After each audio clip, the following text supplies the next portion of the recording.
तो जैसा कि हमने लास्ट एपिसोड के अंदर देखा था, चैन किंग जो होती है वो पूरी तरह से फाइट करने के लिए तैयार हो जाती है और बोलती है कि मैं यहाँ पर अपने सेक्ट का जो मिशन है उसे कंप्लीट करने के लिए आई हूँ, तो इसीलिए मुझे हर हाल में यहाँ पर जीतना है।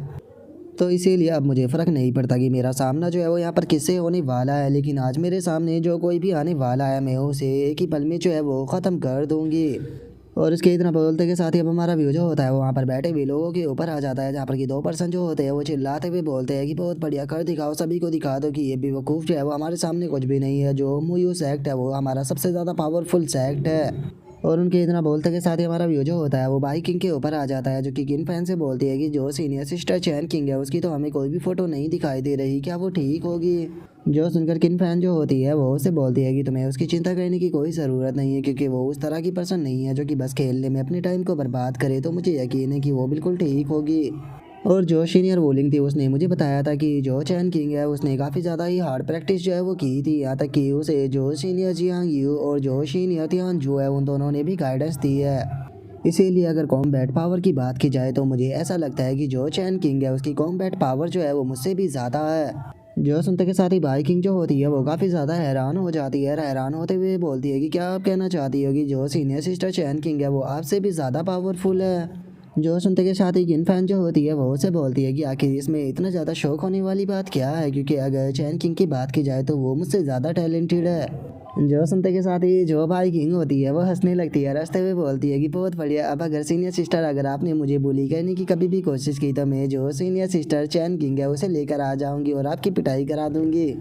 जो सुनते के साथ ही किन फैन जो होती है वो उसके कान खींचते हुए उससे बोलती है कि तुम बास्टर गर्ल कहीं की, क्या लगता है कि पिछली पिटाई जो है वो तुम भूल चुकी हो, जो कि इस तरह की बातें करने लगी हो। जो सुनकर भाई किंग रोते हुए बोलती है कि सीनियर सिस्टर माफ़ कर दो, मैं तो मजाक कर रही थी। जो सुनकर किन फैन चिल्लाते हुए उससे बोलती है कि अगर मैं चैन किंग को हैंडल नहीं कर सकती हूँ तो इसका मतलब ये नहीं है कि मैं तुम्हें भी हैंडल नहीं कर सकती। जो सुनते के साथ ही जो भाई किंग होती है वो उससे बोलती है कि सीनियर सिस्टर मेरा जो हनी पॉप कॉर्न है वो ख़त्म हो गया है, तो इसीलिए मैं दूसरा ख़रीदने के लिए जा रही हूँ। जो सुनकर किन फैन उसे मना करते हुए बोलती है कि नहीं, बिल्कुल भी नहीं, यहाँ पर अगर इसे एक पॉपकॉर्न बकेट की बात की जाए तो ये 1 मिलियन स्पिरिट स्टोन का है, और क्या तुम जानती भी हो कि 1 मिलियन स्पिरिट स्टोन कितने होते हैं, हम उससे कितनी सारी चीज़ें खरीद सकते हैं। जो सुनकर बाई किंग जो होती है वो क्यूट सा फेस बनाते हुए बोलती है कि सीनियर सिस्टर प्लीज़ मुझे बाय करने दीजिए ना। जो सुनकर किन फैन उससे बोलती है कि ठीक है, बस ये आखिरी है, इसके बाद में मैं तुम्हें कुछ भी बाय करने नहीं दूंगी। और उसके इतना बोलते के साथ ही अब हमारा व्यू जो होता है वही सीक्रेट रियलम के अंदर आ जाता है, जहाँ पर कि सभी लोग जो होते हैं वो अपने अपने जो ग्रुप होते हैं उन्हें बनाना शुरू कर देते हैं।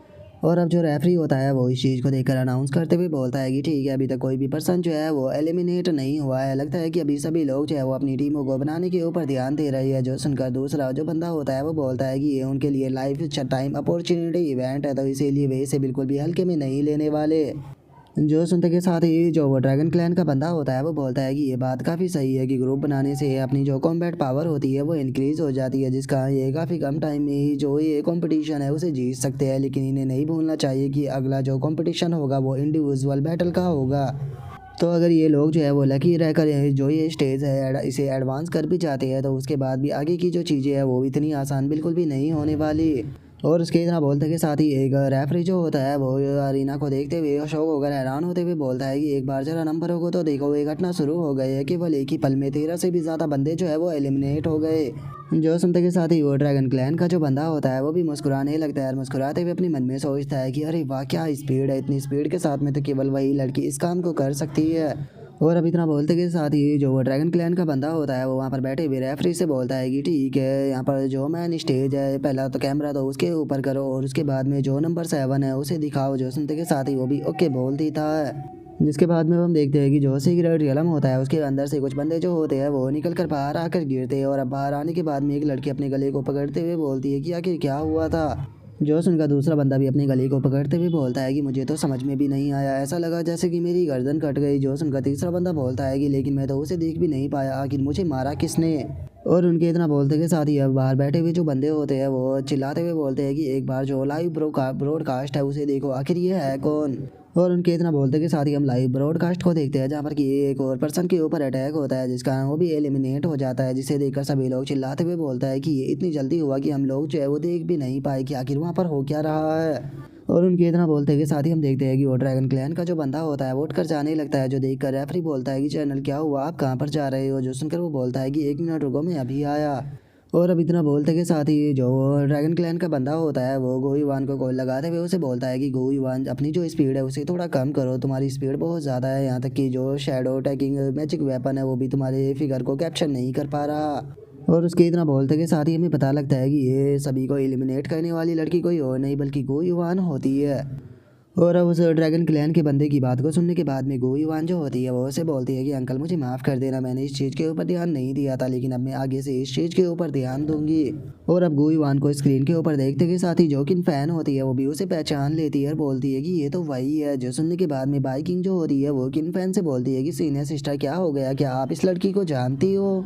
जो सुनकर किन फैन जो होती है वो उसको बताती है कि हाँ इस लड़की की जो स्पीड है वो बहुत ज़्यादा है, यहाँ तक कि इसकी जो मूवमेंट स्किल है वो भी काफ़ी ज़्यादा अजीब है। मैं इसे उस टाइम पर मिली थी जिस टाइम पर हम लोग जो थे वो एक्वामार स्टार प्लेनेट पर थे। जो सुनते के साथ ही बाइकिंग जो होती है वो बोलती है कि इसने तो इतने सारे लोग जो थे उन्हें इतनी जल्दी एलिमिनेट कर दिया, जबकि इसे हम लोग तो सही से देख भी नहीं पाए, तो क्या सीनियर सिस्टर ऐसा हो सकता है कि ये काफ़ी ज़्यादा खतरनाक है क्योंकि आपने तो इसका सामना भी किया है। और उसके इतना बोलते के साथ ही जो फॉक्स क्लैन की लड़कियां होती है वे अचानक से घबराने लगती है और घबराते हुए बोलती है कि डैम इट ये तो सिस्टर है, नहीं ऐसा नहीं हो सकता। और उनके इतना बोलते ही हम देखते हैं कि जो उनकी थर्ड सिस्टर होती है वो वहाँ पर बैठी हुई होती है, जिसे देखने के बाद में ये साफ दिखाई दे रहा होता है कि वो बहुत ही बुरी तरह से इंजर्ड है। और हम देखते हैं कि उसके सामने 3 पर्सन खड़े हुए होते हैं और वे पर्सन जो होते हैं वो हंसते हुए उस लिटिल फॉक्स से बोलते हैं कि लिटिल फॉक्स तुम्हें यहाँ पर घबराने की कोई ज़रूरत नहीं है, अभी तो हमने बस तुम्हारे हाथों के ऊपर ही छोड़े बहुत जख्म जो है वो दिए है, अभी हमने तुम्हारी गर्दन जो है वो नहीं काटी। तो क्या तुम चाहती हो कि हम तुम्हारी गर्दन जो है वो काट दें, क्योंकि तुम हमारी किसी भी बात का जवाब जो है वो नहीं दे रही हो। जो सुनते के साथ ही वो फॉक्स लड़की जो होती है वो गुस्से में चिल्लाते हुए बोलती है कि तुम ह्यूमन एक नंबर के बेशरम हो।